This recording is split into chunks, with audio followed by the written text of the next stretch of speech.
have a whole bunch of Red Wings gameplay still on my hard drive, so that's what we're going to be rolling with today. I wanted to use this opportunity to just go over some of the things that we learned in Elliotte Friedman's 31 Thoughts about the Detroit Red Wings, because there were two thoughts in here. This article was published probably 20 minutes ago, by the way, that I feel are very interesting to talk about because they kind of highlight the overall trading process that Steve Yzerman is putting the Detroit Red Wings through. So let's go over to these thoughts right here that Elliotte Friedman does bring up, because they do involve one trade that did go down and that did actually happen, and one player who might have been traded, but who actually stayed with the Red Wings at the end of the day once all was said and done. Let's talk over about Andreas Athanasiou in thought number 10 right here. They lost on Tuesday night in Anaheim, but Oilers fans were having a collective Twitter, I'm not saying that word, over the 2-goal, 6-point even strength night for Andreas Athanasiou, Tyler Ennis, and Connor McDavid. Yzerman tried for a first-rounder for Athanasiou, but Ken Holland held firm. So there we have it right here, our first little piece of news to talk about.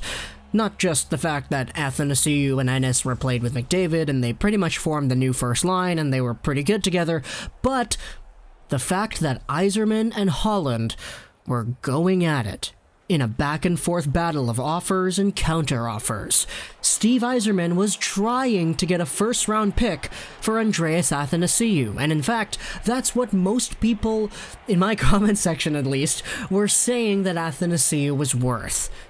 A first-round pick. Anything less would be a little bit of an underpayment. Well, Athanasiou gets himself 2 seconds and a Sam Gagner along with Ryan Kuffner. Now, I said this back in my trade review video for the actual trade itself, but Athanasiou for 2 seconds is not bad. In fact, I kinda like it. Especially with the idea that this draft this year is so good. A second-round pick could be as good as a first in a normal draft year. But obviously, there was a lot in my comment section saying that they didn't get enough for Athanasiou, which, okay, that's fair, you can believe what you want. But this article comes out with the news that Yzerman was indeed trying to get a little bit more. Trying to get a first-round pick. Trying to make the return a little bit spicier. Now, the Oilers are in a spot where their playoff chances aren't guaranteed, but it is looking fairly good for them. Obviously, they're close enough to the edge of the wild card that they could fall off, but so are the Golden Knights, the Canucks, the Flames, the Coyotes. The Pacific is just a logjam right now.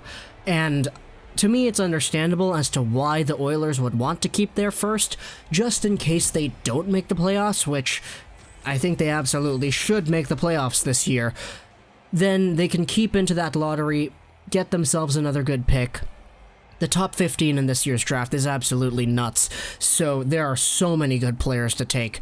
But keeping their first and making the playoffs as well would also be interesting because they can still add a really good player from the 16 to 31 range. Now, obviously, if you're in a position where you make the playoffs, a first-round pick getting traded over in a rental deal to another team at the trade deadline doesn't seem too outlandish. But the fact is, it was Ken Holland being all super tough against his old team, and he wasn't the one who bit on this idea. Now, let's go over to another piece of news here. This is the next few thoughts down here on 31 Thoughts, the same article, of course. Here's another name who had legit interest amongst the league. It's Luke Glendening. An executive for another NHL team said that Steve Yzerman wasn't making it easy. So there we have it. It's another name out here who was putting himself on the market and who the Red Wings were apparently trying to shop, or at least had interest in shopping from other clubs.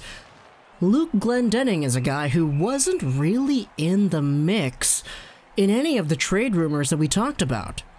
We talked about Chalowski, we talked about Bernier, Athanasiou, obviously, Mike Green, but we didn't talk about Luke Glendening pretty much at all. Luke Glendening is a guy who, making $1.8 million, has the A on his sweater. He is signed until the end of 2021 season, and he's a guy who apparently had interest. And he's also a guy who, apparently Steve Yzerman was really adamant on getting what he wanted in return. We didn't see a Luke Glendening trade, but it's because Yzerman wouldn't budge. And in a way, it makes sense why he wouldn't. Luke Glendening is a fan favorite in Detroit. The guy has an absolute motor that's always running out there. He's not the most skilled guy in the world. He's not the best shooter out there. He doesn't have the best puck skills. He doesn't have the best offensive awareness. He doesn't have the best skating. But the guy puts in 120% every shift out there, and Red Wings fans love the guy for it. He's a pure fan favorite, a guy who worked his way up from the college ranks in Michigan up until the Detroit Red Wings. He's only good for about 15 points every year. He had 23 last year, but he's at 9 this year. And there isn't really a lot to say with Luke Glendening when it comes to offensive potential. But the guy can mesh in your bottom six, and the guy can bring a spark to a line out there. So, to me, it's understandable why teams would want this kind of player.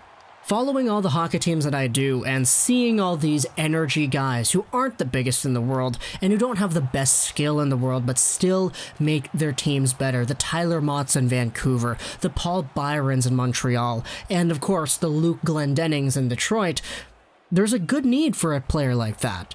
And obviously, looking at it objectively, I can see why a team would want that. But at the same time, because of the value that a Glendening brings to a Red Wings lineup in a season where things aren't going their way, I can totally understand why Yzerman was like, no, we want more for this player. Now, am I disappointed that Glendening is still here? Obviously not. Keeping him around is a good thing for the team and its morale in its entirety, but at the same time, if you would be able to get, I don't know, maybe a fourth or a fifth, maybe a third for a Glendening, I honestly would kind of take that too. Glendening is indeed 30, he does expire next year, and if there's a team out there that wants to use him for a playoff run down the stretch or for a playoff run next year, I would want to send him away and actually give him that opportunity. Because we know the Red Wings got nothing to lose, the Red Wings have nothing to win this season. They're going to be losing a whole bunch of games this year and probably next year too. So, if a Luke Glendening is on the market and a Luke Glendening is given the opportunity to go to a cup contender and compete, that would be a really, really nice thing for the Red Wings fan inside of me to see this player get rewarded for all the years that he put out there, doing his thing, playing his game, not being amazing offensively, but just being a really good energy guy and a fan favorite in general. So, obviously I'm not disappointed to still have him back, but for him himself, I'm kind of disappointed that Glendening didn't get an opportunity to go to a team that probably would have been in a better standing than the Red Wings right now. Give Glendening playoff hockey. I wonder how he fares in that in 2020. It's been a while since the Red Wings have actually done something in the playoffs, but a Glendening is a guy who you want on your team in those scenarios. So to me, it is kind of unfortunate, but at the same time, I love having him here. He's a good player in general, and he does indeed have one more year. So that wraps up our little talk here about the Red Wings. Ken Holland was the first guy who was super immovable by not trading away a first-round pick for Athanasiou, and then Steve Yzerman followed it up by being as immovable himself, being really stubborn in this Glendening trade scenario that did present itself amongst the league, as Elliotte Friedman does indeed report. So, comment down below what you think about all these things. Ken Holland, the first-round pick, Athanasiou, 2 seconds, all that, as well as Luke Glendening. I'm sure any Red Wings fan in the comment section would have really good things to say about Glendening, but does it kind of irk at you, the idea that he could have been traded? I know it kind of does for me, because he kind of does deserve a reward for how consistently he is able to play his game out there. So, I hope you enjoyed this video without Trust 99, and bye.